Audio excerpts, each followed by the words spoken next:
realidad de nuestro entorno inmediato, de nuestra comunidad, de nuestra nación. Obviamente es menester, es importantísimo contar con dos elementos fundamentales: una formación teórica y una formación o una aplicación de la misma en la práctica, en la praxis, ¿verdad? Para que podamos hablar en términos como lo han hecho los grandes revolucionarios. Muy bien, el materialismo dialéctico. A mi juicio, el materialismo dialéctico es a la vez un concepto ideológico y una metodología de análisis de la sociedad. Base filosófica de los continuadores de los trabajos de Carlos Marx y Federico Engels, quienes desarrollaron este método a través del estudio concienzudo, intenso, profundo, de los trabajos de otros grandes pensadores, de otros filósofos, a través de la historia, ¿verdad? Ellos conocieron todos esos trabajos de la filosofía. Carlos Marx estudió también todos los grandes escritos y los grandes trabajos de los economistas clásicos de Inglaterra. Estudió también, ¿verdad? Todo lo que ha desarrollado la ciencia, lo mismo Federico Engels, no solo en la economía, no solo en las cuestiones jurídicas, en los conceptos jurídicos, ¿verdad? También estudiaron gran parte de los avances que ha tenido la humanidad en todos los campos, en la medicina, en la ingeniería, en la física, en las ciencias naturales, etcétera, etcétera. Eso les permitió en un momento determinado desarrollar este método de análisis y esta concepción filosófica que viene a romper definitivamente con todos los paradigmas anteriores y toda aquella ciencia que las clases dominantes habían siempre empleado para mantener ese dominio y para mantener a las clases trabajadoras aplastadas y expoliadas. Desde que surgen la división en clases de la sociedad hasta nuestros días, que en muchas geografías, como dijera el comandante del sureste mexicano, aún subsiste, desgraciadamente. ¿Verdad? Muy bien. Pero ¿cómo surge el materialismo dialéctico? Obviamente se conforma por la misma naturaleza del concepto de dos partes fundamentales: el materialismo y las leyes de la dialéctica, el concepto de la dialéctica, que surge del pensamiento y de los trabajos de Aristóteles y que va a continuar muchos años adelante Georg Hegel, ¿verdad? En el inicio de la humanidad, en los inicios de la historia, cuando se empiezan a desarrollar las primeras sociedades organizadas, cuando empieza a ser necesario la diversificación de la producción eh, para superar o para cubrir una necesidad que las sociedades primitivas en los ayeres muy lejanos de la historia no necesitaban. El hombre primitivo en los primeros años cuando empieza a evolucionar desde los grandes simios a lo que es hoy la humanidad, le bastaba con tomar los frutos de los árboles o los productos que necesitaba para alimentarse o para cobijarse del clima de lo que existía en la naturaleza, lo que existía presente en la naturaleza, lo más inmediato, lo más cercano a su alcance. En esos tiempos, en función del desconocimiento completo de lo que es la realidad, es cuando empiezan a surgir también la idea de que todo en la vida es cuestión espiritual, es una cuestión de ideas. Decían los primeros filósofos y la gente que comandaba las grandes religiones que en la vida las cosas que nosotros vemos, todas las cuestiones materiales, el hombre mismo, en realidad no existimos, que todo eso es una gran idea que tiene el ser, que tiene Dios. Dios tiene una idea y nosotros percibimos esa idea, llegamos a esa idea sin ser entes reales. Eso es la base del idealismo, ¿verdad? Todo ese proceso era la forma de pensamiento y a la vez la forma de dominio de unos grupos minoritarios, pequeños, sobre las grandes masas. No obstante, en el devenir de los años, en el devenir de la historia, empieza a surgir en algunas gentes la percepción de que eso es una mentira, de que la realidad es la realidad, de que nosotros, seres humanos, somos seres reales, tangibles, formados por materia. En mucho tiempo se desconocía qué tipo de materia, no solo las plantas, de los animales, de los minerales, de todo lo que nos da la naturaleza, las estrellas, la luna, nuestra estrella madre que es el sol, etcétera. Todo eso que antes, que en un momento determinado se pensaba eran meras cuestiones, meras ideas que el ser que Dios tenía en su mente, empiezan a ser cuestionadas, empiezan a ser negadas.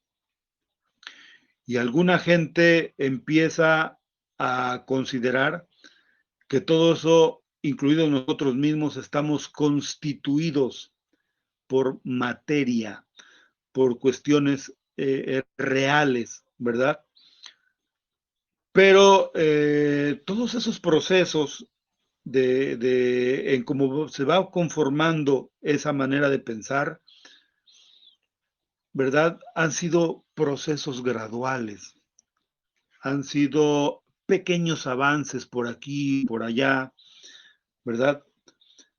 Los primeros pasos, el inicio recorrido por la ciencia en el camino a desprenderse de la idea de que toda la vida es etérea, espiritual, y que lo que perciben nuestros sentidos, incluyendo la propia existencia del hombre, es solo una imagen en la mente del ser, que es una afirmación de Platón, ¿verdad? Hay por ahí un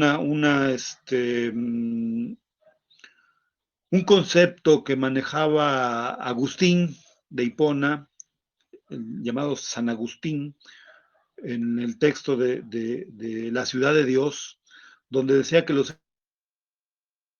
eh, era una gran cueva, que nosotros éramos espíritus impuros, que Dios nos había mandado a esa oscuridad para pagar por nuestros pecados, por nuestros errores. Esa era la idea que tenían los idealistas, ¿verdad? Y eh, la, el cuerpo, la serie de ideas que se contraponen a esa idea, comienza con el estudio de la naturaleza. Y a decir del propio Federico Engels, Leo textualmente: la moderna investigación de la naturaleza es la única que ha logrado un desarrollo científico, sistemático, en todos y cada uno de sus aspectos, por oposición a las geniales intuiciones de los hombres antiguos, en torno a la filosofía de la naturaleza. Engels, Federico, Dialéctica de la Naturaleza. Editorial Biblioteca Virtual de la Unión de la UCJE del Ecuador, en la página 4. Los primeros atisbos de ideas y prácticas que se enfrentaban a toda serie de verdades, de ideas establecidas, sólidas, firmes, inamovibles, que quienes detentaban el poder económico y político, así como las ideas y el conocimiento, como una de las armas de dominación sobre grandes masas de población humana, sustentados en atavismos e ideas religiosas fundamentalmente, idealistas, inmutables, como inmutable propalaban era el mundo y toda la naturaleza, incluido el hombre, así como las relaciones entre los hombres, las relaciones en general, las relaciones sociales.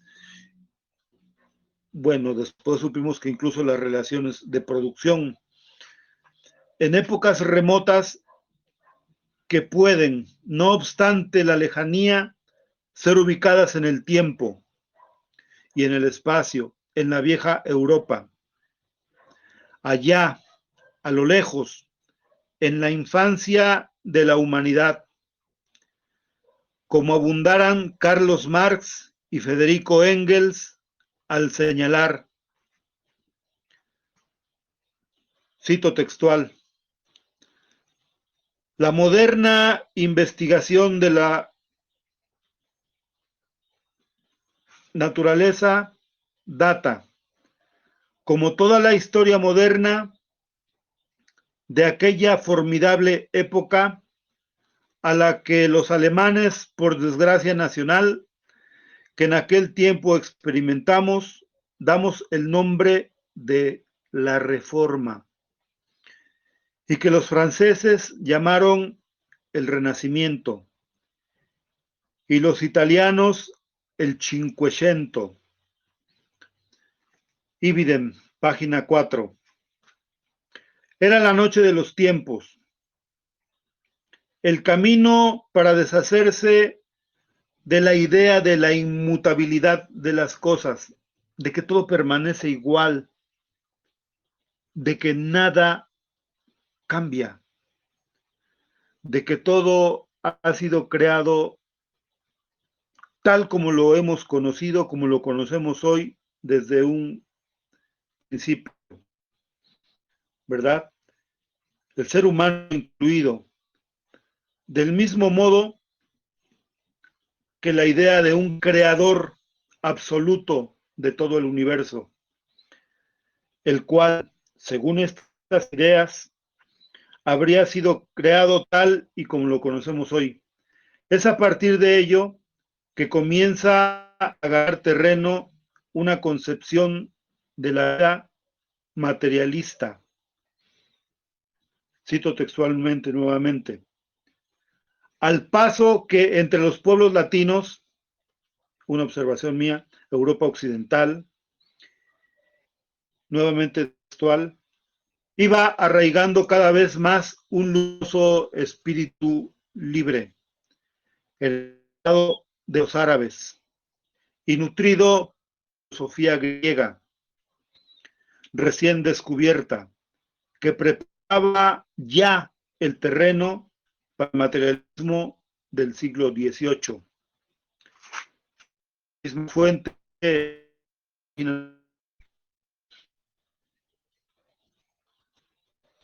también de la concepción del material del mundo y de la realidad material del universo y del mundo no ha sido terso, no ha sido lineal y límpido.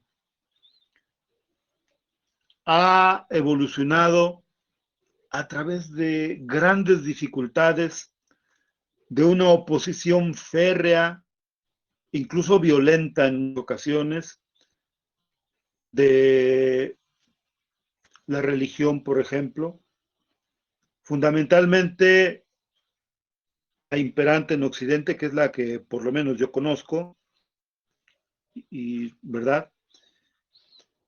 Y cuya religión también vivió una reforma, no obstante su poco dado a los cambios, ¿verdad? En la época de la reforma de Lutero. Y a decir de Federico Engels, reforma, en esa reforma, Lutero no limpió solamente los establos de augía, cito textual, sino también los de la lengua.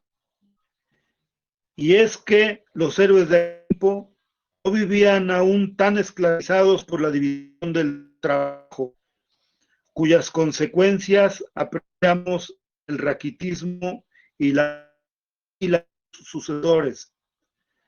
Casi todos ellos vivían y se trabajaban en medio del torbellino del movimiento de su tiempo, en la lucha práctica, tomando partido y peleando con los demás, quienes con la palabra y la pluma, quienes con la espada en la mano, quienes empuñando la una y la otra. Termino la cita textual, misma fuente en la página 5. Muy importante énfasis pone Engels en la forma práctica y experimental.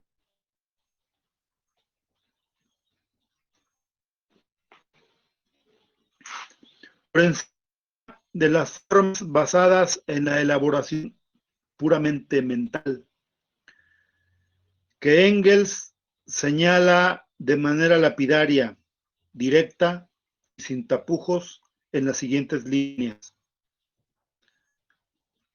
Los eruditos de gabinete eran una excepción, unas gentes de segunda o tercera filas. Otros cautelosos filisteos que no querían quemarse los dedos. Termino la cita textual. Dividem a 5.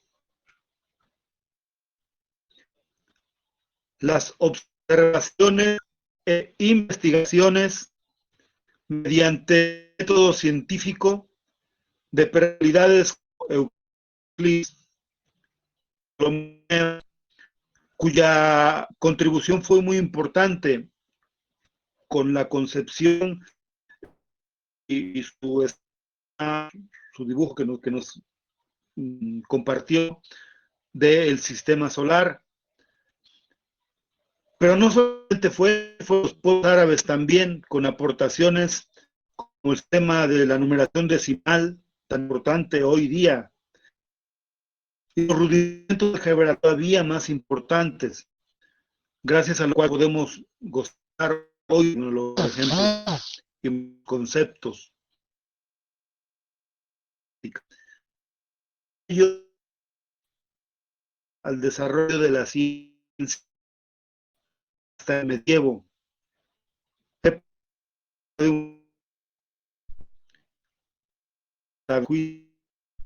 fundamentalmente religiosos. Nuevamente textualmente,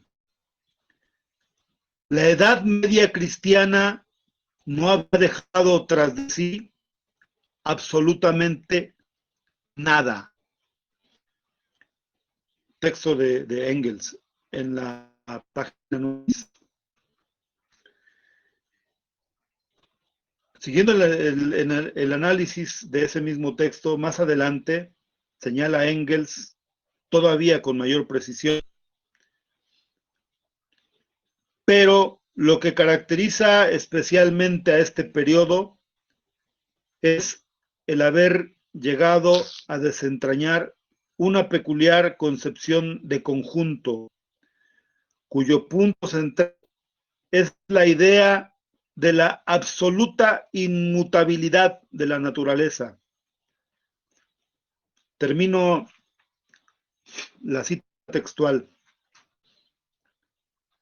Sí, en esa época y hoy todavía persisten en esa idea del idealismo. Tristemente hay grupos de científicos, para mí pseudocientíficos, que todavía tratan de propalar la idea de que nosotros no somos reales, de que la materia no existe, ¿verdad? Y en esa época los idealistas pensaban que todo era inmutable, que todo no sufría cambios, de que los cambios no se dan en la realidad, ¿verdad? Y en esa época una polémica surge entre los filósofos griegos y los naturalistas. Para los vuelvo a la texto pidiendo disculpas. El mundo era algo que había surgido del caos, se había desarrollado, que había nacido. En cambio, para los naturalistas del periodo que analiza Engels, esa es parte. Vuelvo a la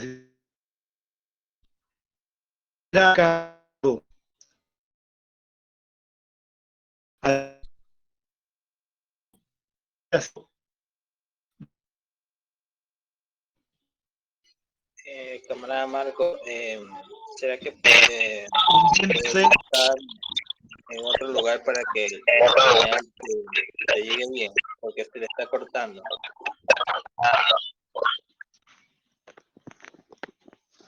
Ok, sí, trataré de cambiar de lugar. Permítanme un segundo. Permítanme.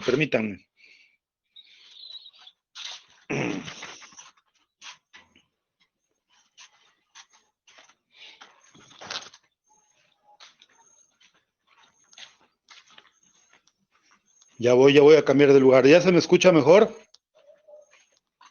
Sí, ahí está. Ahora no, voy a buscar un lugar donde sentarme. Permítanme un segundo, por favor. Un segundito.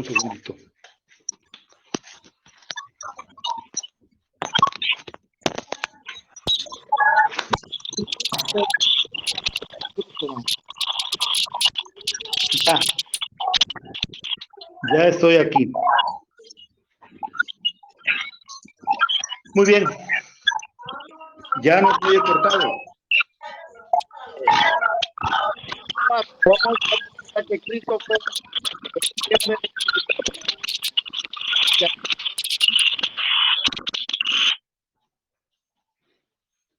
Dígame, camarada Jovino.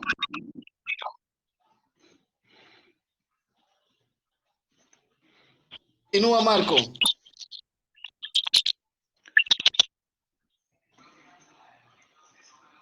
Perdón, es que no desactivé el micrófono al moverme. ¿Puedo continuar? Adelante. Ok. Retomo la exposición, gran parte lectura. Además, era algo que había sido creado de golpe. La ciencia, decía Engels, sigue hundiéndose profundamente en las cimas de la teología.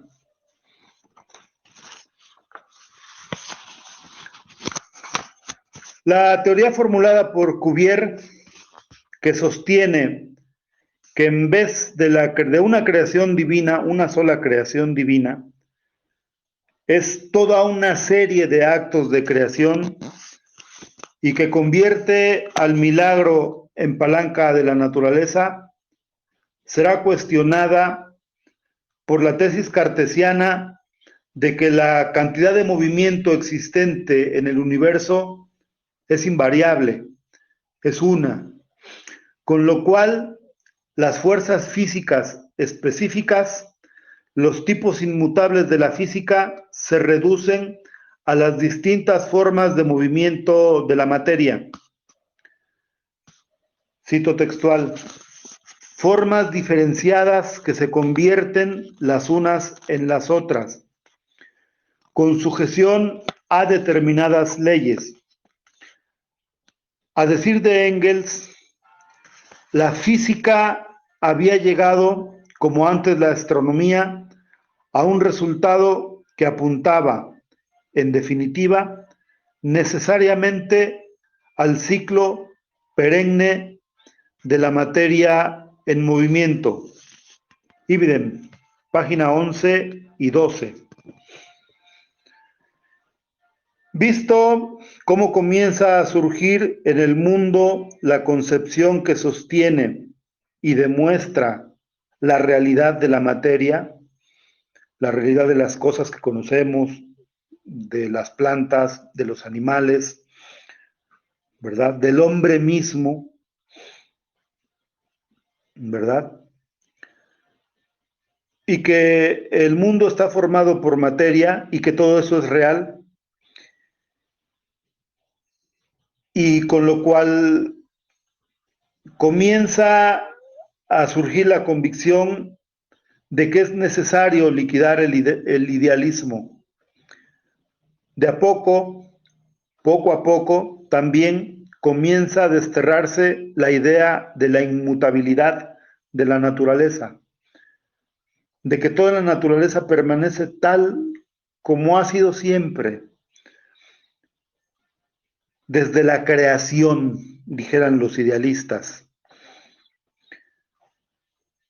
en nuestro mundo y en el universo, ganando terreno la percepción y concepción de la mutabilidad, del cambio constante de la naturaleza en nuestro mundo y en el universo.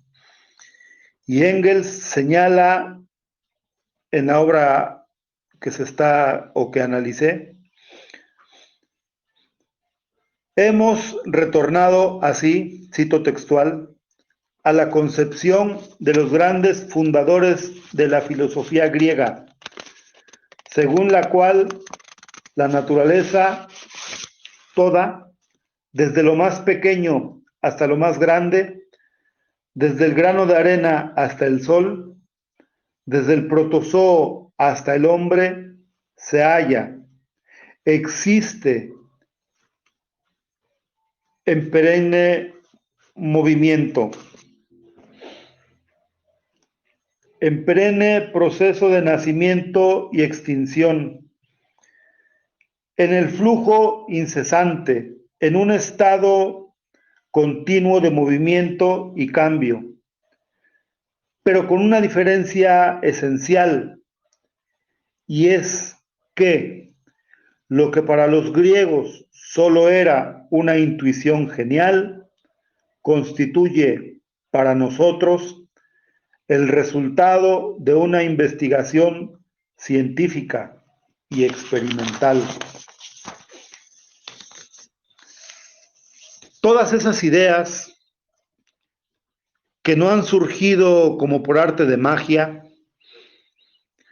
que no han surgido al influjo de una decisión divina, por el juego del caprichoso azar, han nacido lenta y penosamente gracias a la ciencia y la experimentación práctica.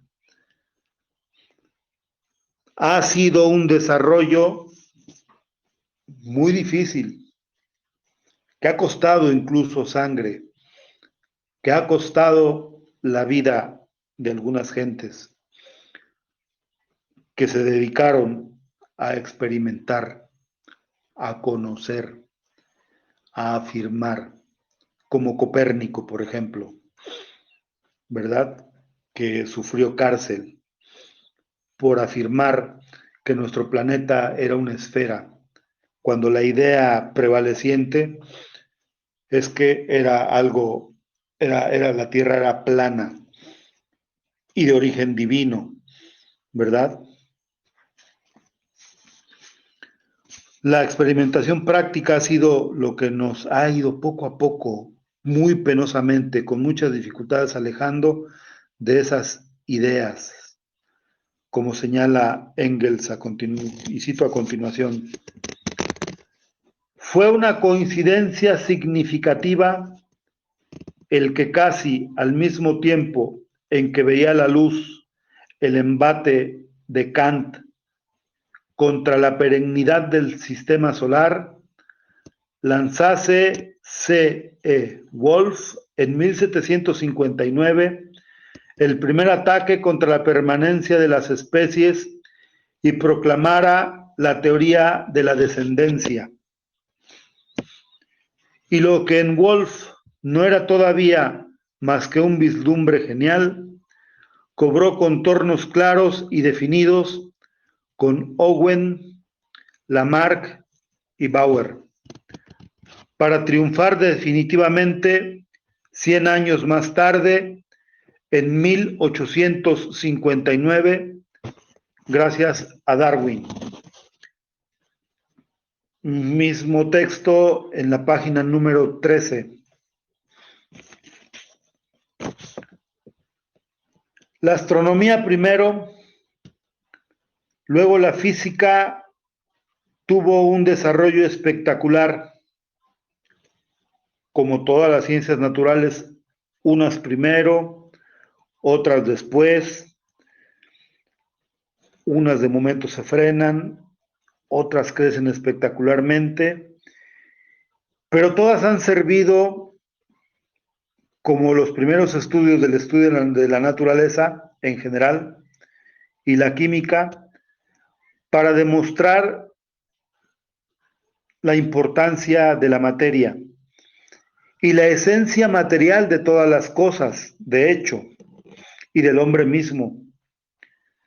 Pero ya asomaba una vez más la astronomía, emergiendo en el horizonte, como señalaba Engels. Cito textual: Laplace ha demostrado de un modo no superado hasta ahora cómo una masa nebulosa ha llegado a desarrollar un sistema solar. Después de él, la ciencia no ha hecho más que confirmar sus conclusiones. Engels, Carlos Marx, comprenden esta y otras grandes aportaciones de la astronomía, así como las aportaciones de la física, de la biología, ¿verdad? En el desarrollo de la sociedad, también de la economía y del estudio de las leyes. Todo eso ha venido a contribuir a la conformación de el materialismo, ¿verdad? Eso se hace a través de la historia. Y vuelvo a citar textual: lo que sí puede afirmarse es que hubo un tiempo en que la materia de nuestra isla cósmica transformó en calor una masa tal de movimiento, sin que hasta hoy sepamos de qué clase, y que gracias a ello pudieron desarrollarse los 20 millones de estrellas que, por lo menos, según Madler, pertenecen a nuestros sistemas solares y cuya gradual extinción es igualmente segura. ¿Cómo se operó dicha transformación? Tampoco nosotros lo sabemos, como no lo sabe el padre Secchi.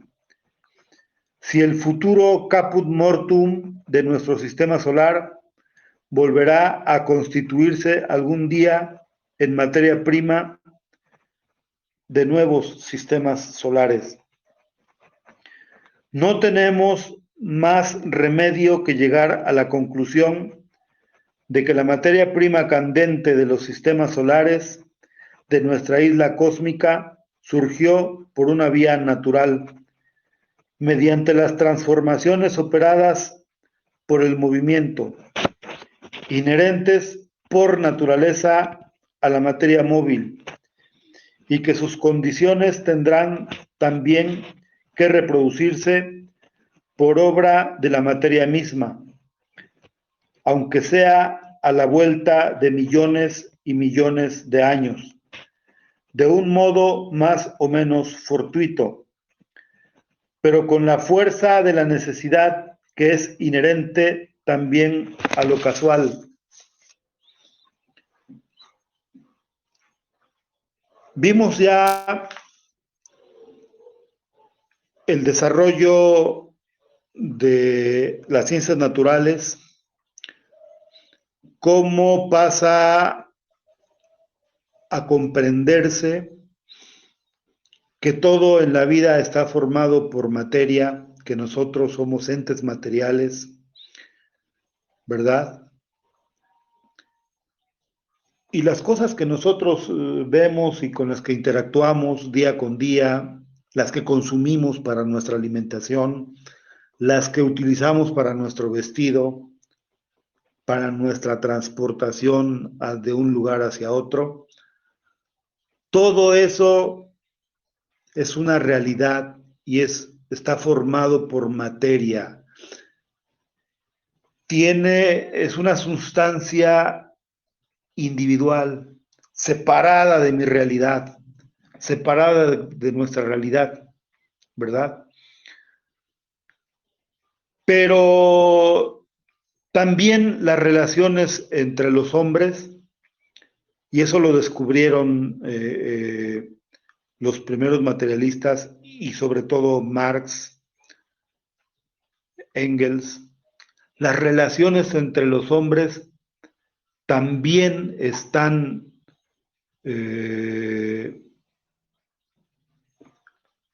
originadas, también tienen su origen, también están fundamentadas en la existencia material de los seres humanos y de todo lo que nos rodea, ¿verdad? El producto de nuestro trabajo. Eso es lo que determina las relaciones entre los hombres, las relaciones sociales.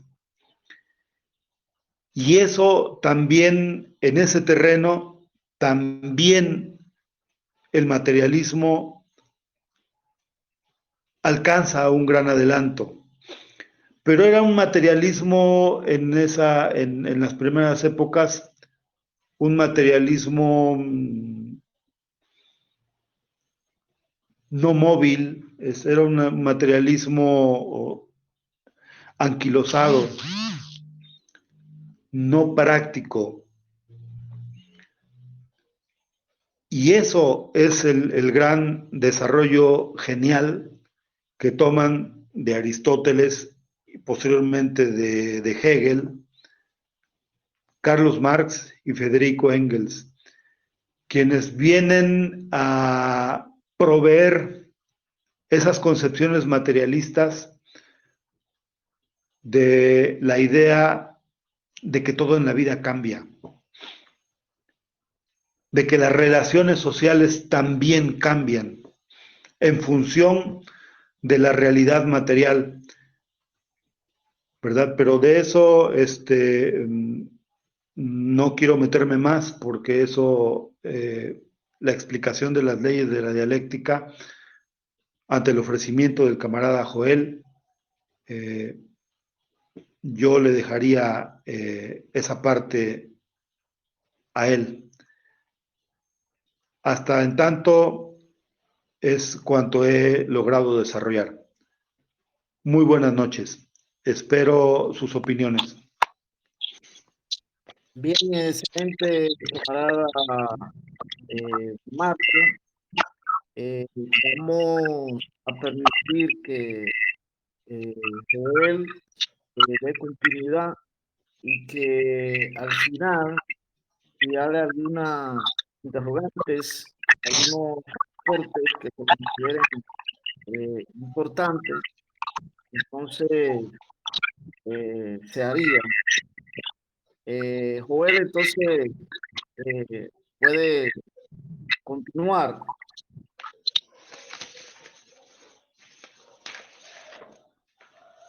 No, camarada, recordemos que eso lo habíamos dejado en 2 sesiones y yo voy a asumir la sesión del próximo domingo.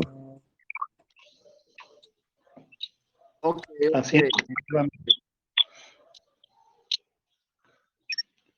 Sí, así es, efectivamente. Excelente, Ahora ya. excelente. Bien, entonces, cualquier camarada que tenga alguna pregunta, que tenga alguna confusión o que quiera hacer un aporte a lo expuesto ya por el camarada Marco, puede hacerlo.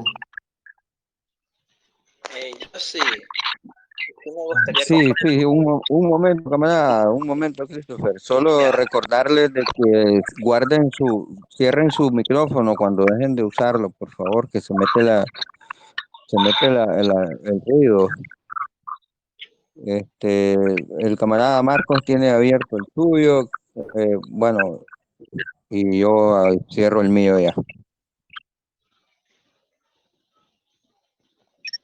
No, ya lo había cerrado.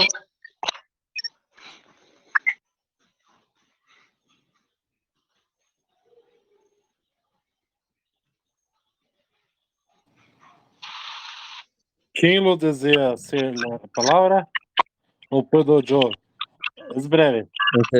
Tenía la bueno, palabra Christopher. bueno, con Vale, vale. Marco, respecto a la... Marco, por favor, cierra el micrófono, Marco. Ya lo cerré, camarada. Acá tengo el aviso del microfonito y cuando le pongo con el dedo, se ve una rayita y yo lo... Ahí sí, ahí sí.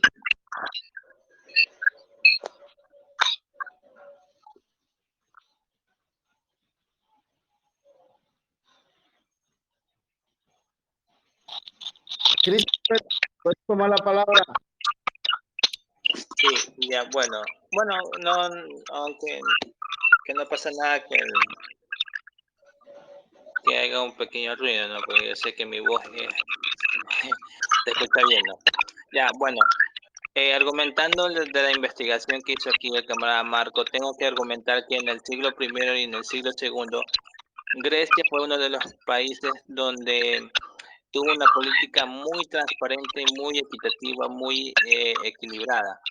Tanto así que cuando ellos hicieron cuatro frases, no, cuatro fases, cuando se elegía, por ejemplo, bueno, en aquel entonces pues era como quien dice, los guardias, venía, Christopher, dime, por favor, detente un poco porque parece que el micrófono de Marco tiene algún problema porque por aquí se ve que continúa el sí, micrófono abierto, ¿verdad?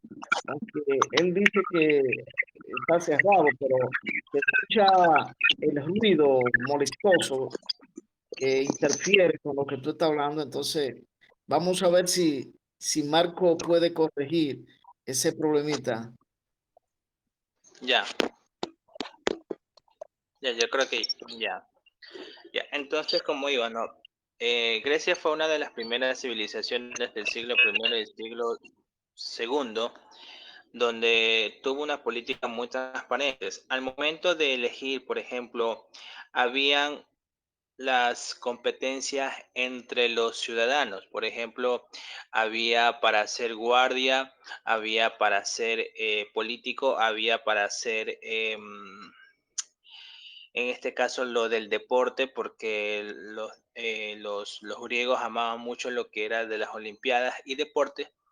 Y había el final, pues que bueno, el que perdía y el que no pasaba las tres fases, pues era elegido para que vaya al campo a trabajar. Entonces, ¿cómo es que hacen este gran sistema tan transparente, tan perfecto, tan ahí? Porque ellos manejaban una cultura donde no había corrupción. Entonces, eso fue una de las pequeñas cosas que a lo mejor en el siglo primero y en el siglo segundo, algo que no tenía Roma. Roma tenía un sistema ya, desde comenzando, ya su sistema estaba totalmente corrupto, ya estaba hasta podrido. Pero Grecia fue una de las civilizaciones más tuvo al momento de ser invadido. Incluso su sistema era tan transparente que todo era en orden, todo era tal y cual como tenía que hacerse y se tenía que llegar a ciertas aprobaciones de esas fases.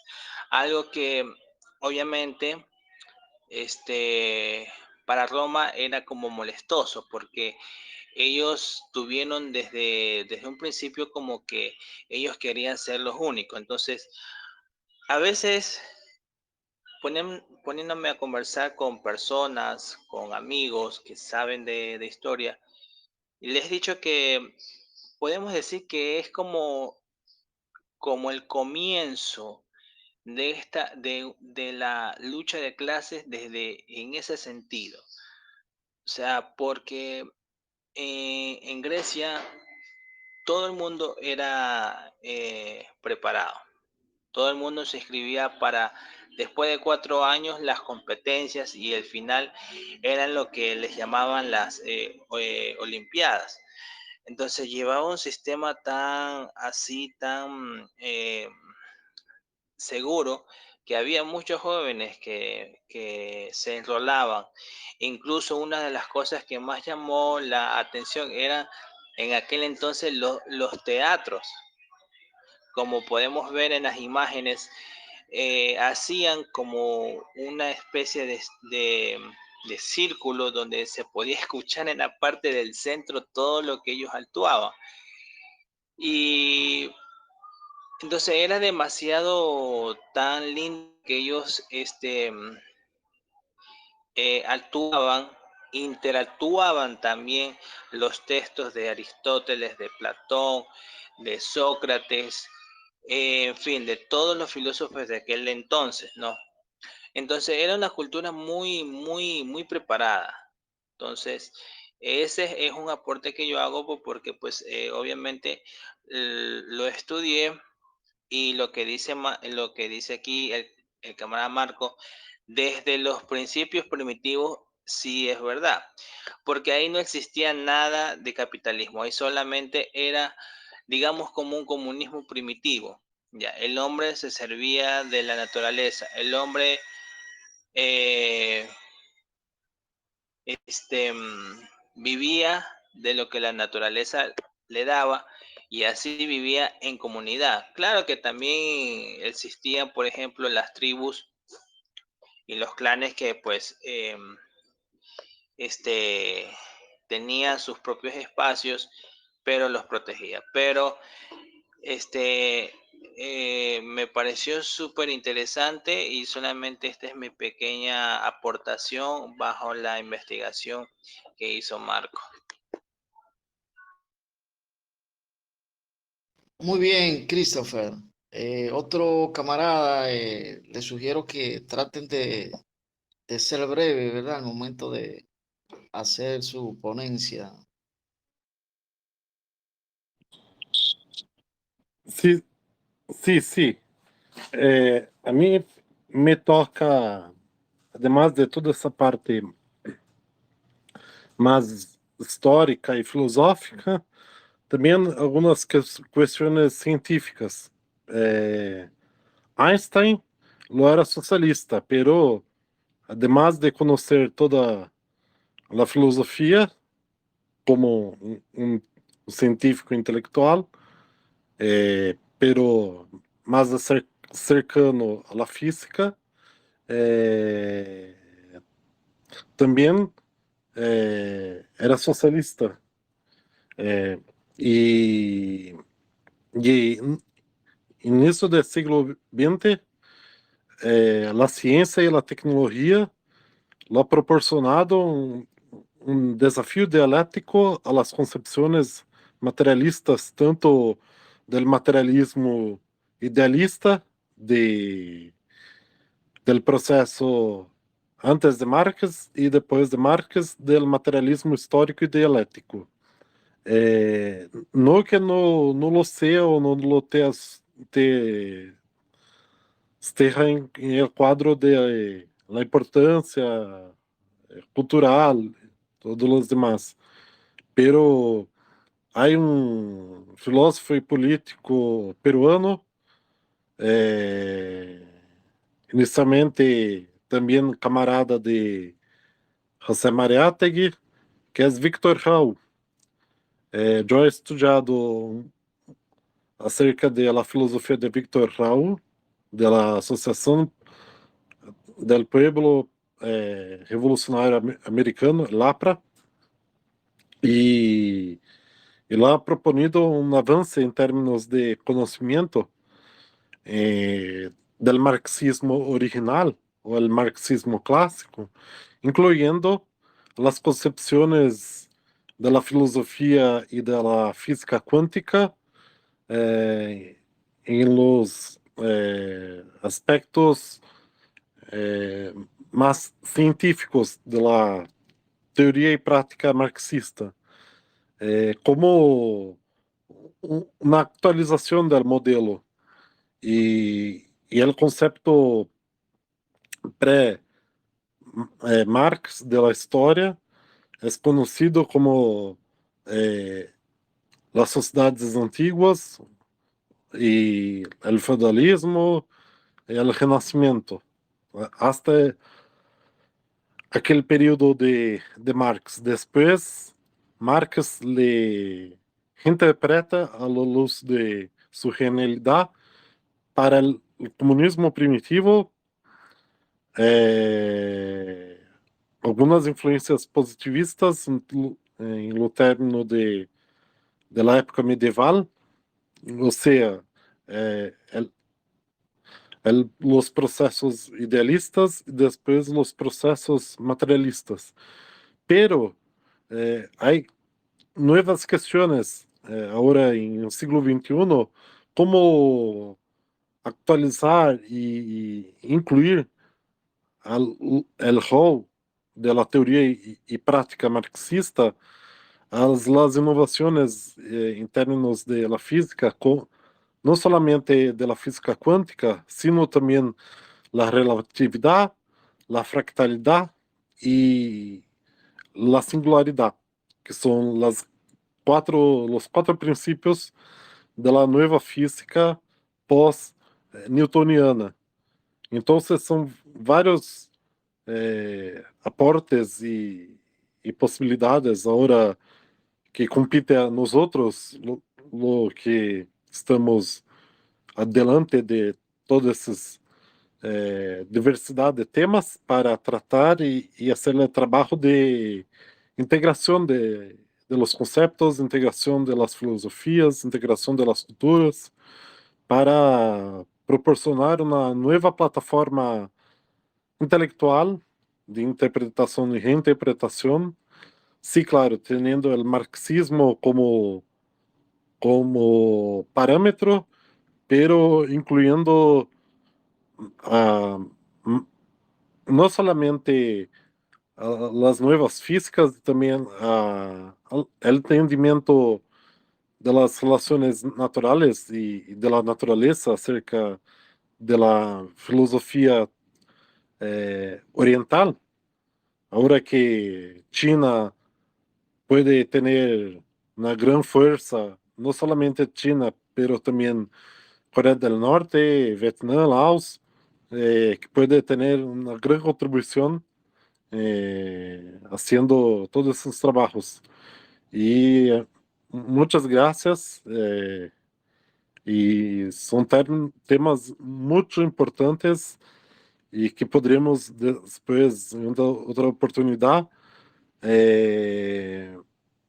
hacer las grabaciones de esas charlas y disponer en las plataformas de mídias sociais para promover o debate público acerca de tudo isto, como uma forma de contribuição à escena cultural e intelectual de lo general de todos nós outros.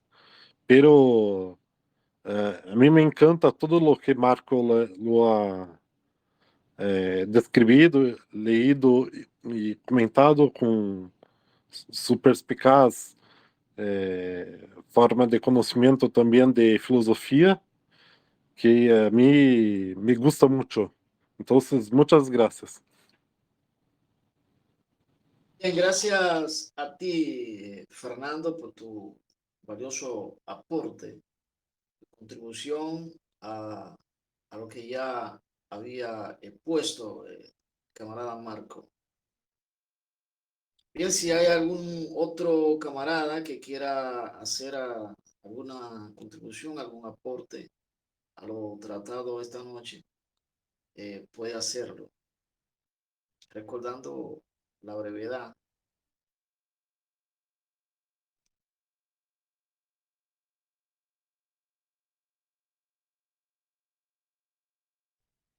Bien, si no hay nadie más que quiera aportar, entonces damos por concluida esta primera parte de esta ponencia que se divide en dos sesiones sobre el materialismo dialéctico. Ya en la próxima sesión, entonces corresponderá la parte del camarada Joel, quien expondrá sobre las leyes que rigen el materialismo dialéctico. Damos las gracias a todos ustedes, camaradas, por acompañarnos en esta primera jornada y lo esperamos en la próxima sesión que ya estaremos comunicándoles. Así que buenas noches para todos, camaradas. Sí, solo hacer una observación. La sesión se grabó, para el que no pudo estar,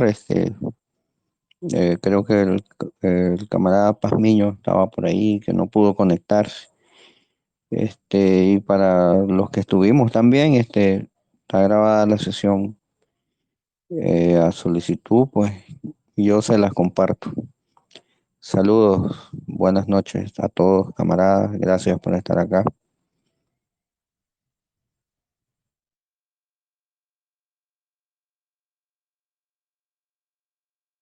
Perfectamente, buenas noches a todos y gracias, muchas gracias por haberme escuchado.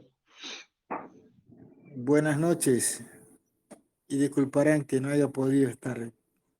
Tuve un inconveniente muy grande. De todas maneras, estaré pendiente a la grabación. Muy amables. Gracias. Linda noche. Gracias, camaradas. Saludos y que tengan un buen inicio de semana. Buenas noches.